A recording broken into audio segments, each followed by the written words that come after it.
कहानी के शुरू में हम एक झील को देखते हैं जो सूख चुकी थी। उसके आसपास की मिट्टी भी काली थी और इर्द गिर्द मरे हुए जानवरों के कंकाल भी पड़े थे। उसके दरमियान में एक सूखा पेड़ था जो दिखने में काफी डरावना था। इसके बाद सीन एक फैमिली पर शिफ्ट होता है जो इस झील से थोड़ी दूरी पर अपने नए घर में शिफ्ट हुए थे। जेस अपने 2 बच्चों के साथ इस नए घर में आई थी। उसकी फैमिली में उसकी बेटी और एक छोटा बेटा ओविन था। उनके साथ एक डॉग भी था जो हमेशा उनके साथ ही रहा करता था। डॉग और ओविन की काफी अच्छी दोस्ती थी। यहाँ पर हमें जेस के बारे में कुछ बातों का भी पता चलता है। जेस पहले नशा करती थी और अपनी फैमिली पर जरा ध्यान नहीं देती थी, इसीलिए उसके दोनों बच्चे उसके हस्बैंड अपने डैड के ज्यादा करीब थे। जेस अपने बच्चों से अलग हो चुकी थी मगर अब उसने अपने बच्चों की कस्टडी खुद ले ली थी। जेस अब बिल्कुल ठीक थी। बाहर जेस का बेटा अपने डॉग के साथ खेल रहा होता है, तभी उसे एक शरारत सोचती है। वो छत पर चढ़कर छलांग लगा देता है जिससे जेस काफी डर गई थी।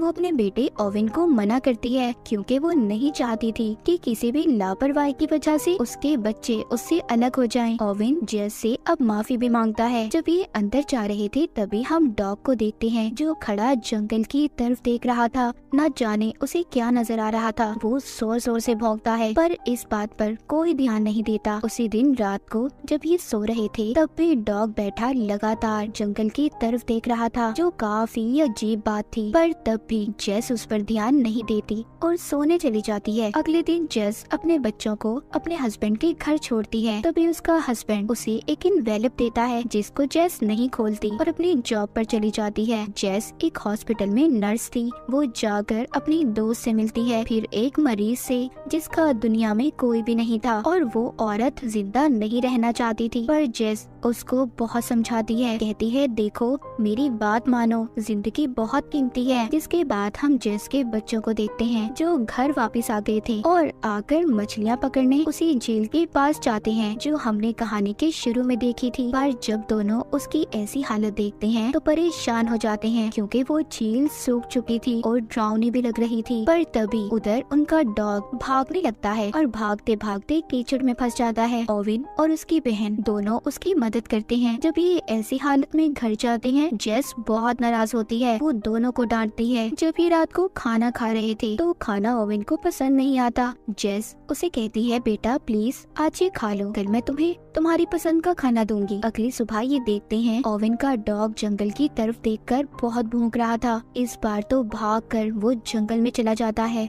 ओविन भी उसके पीछे भागता है पर जंगल में एक लगी फेंस बाढ़ की वजह से रुक जाता है और उधर ही रुककर वापस से दोबारा अपने घर आ गया था। बैठकर अपने डॉग का इंतजार करने लगता है। वो अपनी मॉम से कहता है प्लीज आप जाएं उसे ढूंढें, पर जेस कहती है इंतजार करो वो खुद ही आ जाएगा सुबह तक। अगली सुबह जब जेस अपनी जॉब से वापस आती है तो उसे पता चलता है कि ओविन घर पर नहीं था। वो अपने डॉग को ढूंढने निकल गया था। ये अपने बेटे को ढूंढकर वापस लाती है और उसे समझाती है कि बेटा क्यों ऐसे कर रहे हो, वो वापस आ जाएगा। रात को ओविन को अपना डॉग अपने घर के बाहर नजर आता है। ये सबको बता देता है। जेस भी उसके पीछे जाती है पर ओविन का डॉग कुछ अजीब था। उसकी आंखें भी पीली हो गई थी जो दिखने में काफी डरावनी थी। देखते ही देखते डॉग ओविन पर हमला कर देता है, उसकी टांग पर काट लेता है। जब जेस उसे छुड़वाने की कोशिश करती है तो वो डॉग ओविन के गले पर भी काट लेता है जिससे अब ओविन काफी जख्मी हो गया था और बहुत खून भी निकल रहा था।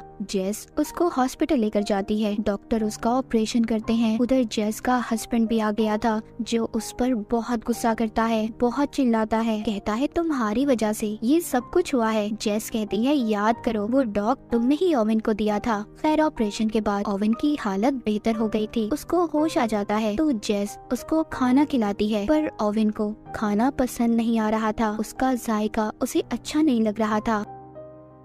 जेस को ये लगता है शायद ये उसकी तबीयत की वजह से ऐसा है, पर ऐसा क्यों था, क्या हो रहा था ओविन के साथ, इसका पता हमें थोड़ी देर बाद ही चलेगा। अगले सीन में हम ओविन को देखते हैं जिसकी हालत अब ज्यादा खराब हो गई थी। उसके मुंह से झाग निकल रही थी। डॉक्टर्स को भी समझ नहीं आ रहा था कि उसके साथ हुआ क्या है, इसीलिए वो ओविन को बेहोशी का इंजेक्शन देकर उसका खून टेस्ट करवाते हैं, पर इनसे भी डॉक्टर को कुछ पता नहीं चलता। थोड़ी देर बाद ओविन को जब होश आता है तो वो उसी खून खून को पी जाता है जो उसे चढ़ाया जा रहा था। जेस ये देखकर काफी परेशान हो जाती है, पर इस बारे में वो किसी को कुछ नहीं बताती। अब ओवेन को खून ना मिलने की वजह से उसकी हालत और भी ज्यादा खराब हो रही थी, इसीलिए जेस उसको लगातार खून पिलाती है। ये खून वो हॉस्पिटल के ब्लड बैंक से चुराया करती थी। जब ओवेन घर जाता है तो जेस हॉस्पिटल से बहुत से खून के पैकेट चुरा कर ले आई थी। वो अपनी बेटी से छुपाकर ओवेन को खून पिलाती थी। एक दिन ओवेन की जरूरत हद से बढ़ जाती है,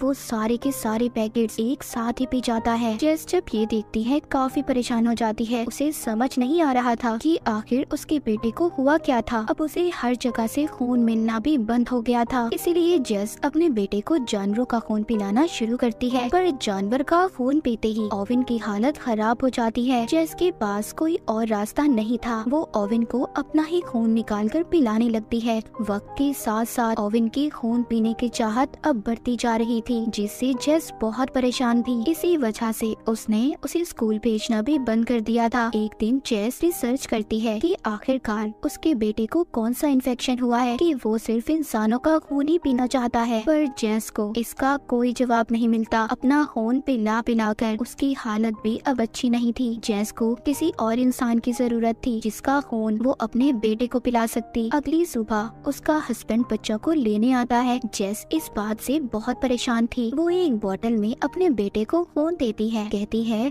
बेटा अपना ख्याल रखना और किसी को भी इस बारे में कुछ पता नहीं चलना चाहिए। फिर ये हॉस्पिटल जाती है। वहाँ पर फिर से उस मरीज औरत ने अपनी जान लेने की कोशिश की थी, लेकिन डॉक्टर उसे बचा लेते हैं। जेस को यहाँ पर आइडिया आता है। वो उस औरत का कई बार खून निकालने की कोशिश करती है पर कामयाब नहीं हो पाती। अगले दिन उस औरत को हॉस्पिटल वाले जाने का बोलते हैं क्योंकि वो अब बिल्कुल ठीक हो चुकी थी। उसके पास जेस आती है और उसको घर छोड़ने के बहाने अपनी गाड़ी में बिठा लेती है। वो औरत कहती है तुम्हारी वजह से जेस मुझे जिंदगी की समझ आई कि कितनी कीमती होती है। पर वो बेचारी ये बात नहीं जानती थी कि जेस ही उसकी अब जान लेना चाहती थी। जेस उस औरत को बेहोश करके अपने घर के बेसमेंट में बांधकर बंद कर देती है और खून निकालने लगती है। जब उस औरत को होश आता है जेस उससे कहती है प्लीज मुझे माफ कर दें, ये मेरी मजबूरी है वरना मेरा बेटा मर जाएगा। जेस अपने बेटे के साथ अब काफी वक्त गुजारती थी। उसे स्कूल भी नहीं भेजती थी। जेस की बेटी को सब कुछ पता था पर फिर भी वो अपनी मॉम को कुछ नहीं कहती। एक दिन वो बेसमेंट को देखती है जहाँ पर ताला लगा हुआ था, इसीलिए जब जेस घर पर नहीं होती तो उसकी बेटी खिड़की से बेसमेंट के अंदर जाती है जहाँ पर वो उस औरत को बंधा हुआ देखती है जो काफी बुरी हालत में थी। जेस की बेटी उसे छुड़वाने की कोशिश करती है मगर तभी उधर जेस आ गई थी। उसकी बेटी उसे देखकर छुप जाती है। जेस भी समझ चुकी थी कि उसकी बेटी यहीं पर है। अब वो सारी बात अपनी बेटी को भी बताती है कि वो उसके भाई की वजह से ये सब कर रही है। वो भी ये सब बातें सुनकर जेस का साथ देने के लिए तैयार थी। जेस एक दिन जब बेसमेंट में उस औरत का खून निकालने जाती है तो वो औरत इस बार खुद ही खून देने के लिए तैयार थी, इसीलिए जेस उसको खोल देती है। पर इसी बात का फायदा उठाकर वो औरत जेस पर हमला करके भागने की कोशिश करती है।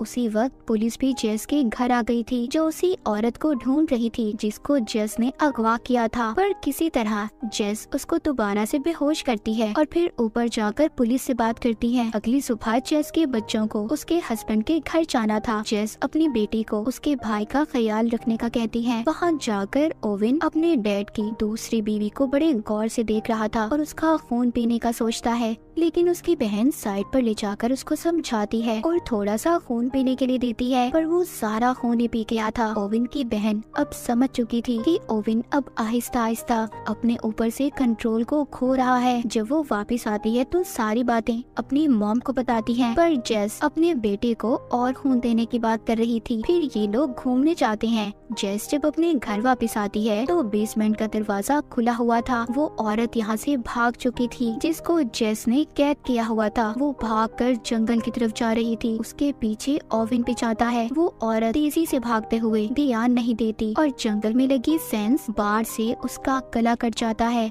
वहाँ पर उसके पास ओवेन भी आ जाता है। बाद में जेस भी, पर जेस आकर अजीब सा नजारा देखती है। ओवेन उस औरत का खून पी रहा था जो काफी डरावना था। जेस सबसे पहले उस औरत की लाश को छुपाती है। अगली सुबह जेस फिर से ओवेन को अपना खून देती है, पर अब वो इस हालत में नहीं थी कि अपने बेटे को और अपना खून पिला पाती। लेकिन ओवेन बार बार खून मांग रहा था। तभी उसके घर पर जेस का हस्बैंड आता है जो साथ एक ऑफिसर को लाया था, क्योंकि उसका कहना था कि जेस उनके बेटे को स्कूल नहीं भेज रही। दूसरी तरफ हम जेस की बेटी को देखते हैं जो उसी झील के पास जो पेड़ था उसकी तरफ देख रही थी। वो जब उस पेड़ के पास जाती है तो उसे कुछ अजीब चीजें नजर आती हैं। वो वापस आकर जेस को बताने की कोशिश करती है, पर जेस का हस्बैंड उसे बात नहीं करने देता और गवर्नमेंट ऑफिसर की मदद से दोनों बच्चों को अपने साथ ले जाता है। उनके जाने के बाद जेस फिर से अपना खून निकालने की कोशिश करती है ताकि वो अपने बेटे को खून पिला सके। उधर जेस के हस्बैंड के घर पर ओवेन अपने डैड की दूसरी वाइफ के बेटे का खून पीने की कोशिश कर रहा था।